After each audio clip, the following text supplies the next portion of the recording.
Yan mga kabayan, so nandito ngayon yung ating bagong DK65, no? Ito po yung bagong model nila ngayon na may mga features po na nadagdag na wala sa dating DK65. So kung mapapansin nyo dito sa likod, yan. So ito na yung mga connections niya, no? So meron na siyang HDMI support, merong ERC in HDMI at meron ding HDMI na out. So di na kayo mamumroblema kapag kayong TV nyo ay walang AV or RCA dahil HDMI na siya. Yan. So ngayon ay titingnan natin kung paano natin ito i-connect sa Platinum Link, yung ating Platinum DK65, no? Kapag wala kayong songbook. Yan. So i-connect muna natin sa TV.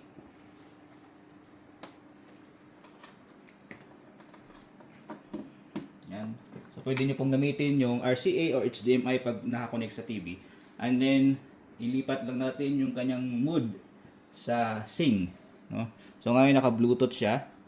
Gawin lang natin itong Sing para lumabas yung kanyang built-in karaoke. FM. Yan, FM. Line in. Line in. Sing. Yan, Sing. So pag Sing, yan, mapapansin nyo sa TV.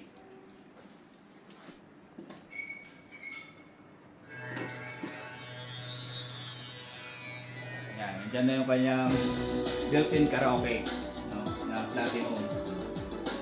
Ngayon yung mga bagong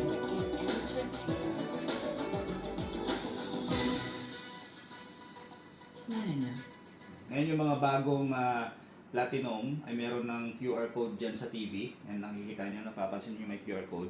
Kaya mas madali na po nating i-connect ngayon yung ating Platinum Link sa ating karaoke player. Yan. So, i-download nyo lang po yung Platinum Link. Ayan, dito sa mobile ko, hanapin natin yung Platinum Link. Ang dami kong apps. Ito. So, kung naka-download na kayo ng Platinum Link, ayan, make sure na na-download nyo yung Platinum Link. Yan. And then, ilagay nyo lang yung model niya sa DK Party Jukebox. Yan. Ngayon, ang gagawin nyo na lang is i-scan yung QR code doon sa TV. Wait lang ha. Yan. Pag lumabas yung QR code, i-scan nyo. Ayan. So, lalabas dito yung Wi-Fi connection ng Party Jukebox. I-click nyo lang yan. And then automatic yan ay magko-connect na sa Wi-Fi ng ating Party Jukebox na DK65. So ngayon ay pupunta kayo dito sa Platinum Link pagka naka-connect na. So connect nyo lang yan. Tapos punta sa Platinum Link. Then make sure naka DK Party Jukebox. Then next. And then proceed. Yan. So next time nyo lang yan.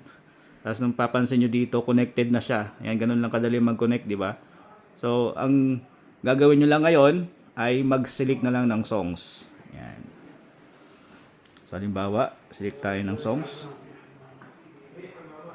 Ayan. Dilaw. Ayan.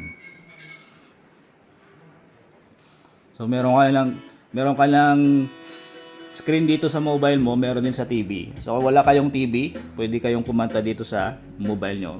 So ganun lang po kadali mag-connect ng Platinum DK65 natin gamit yung QR code. O kahit yung mga ibang model ng Platinum na may support po sa bago ngayon ng ating Platinum na may QR code. Yan. So ganun lang kadali natin i-connect yan.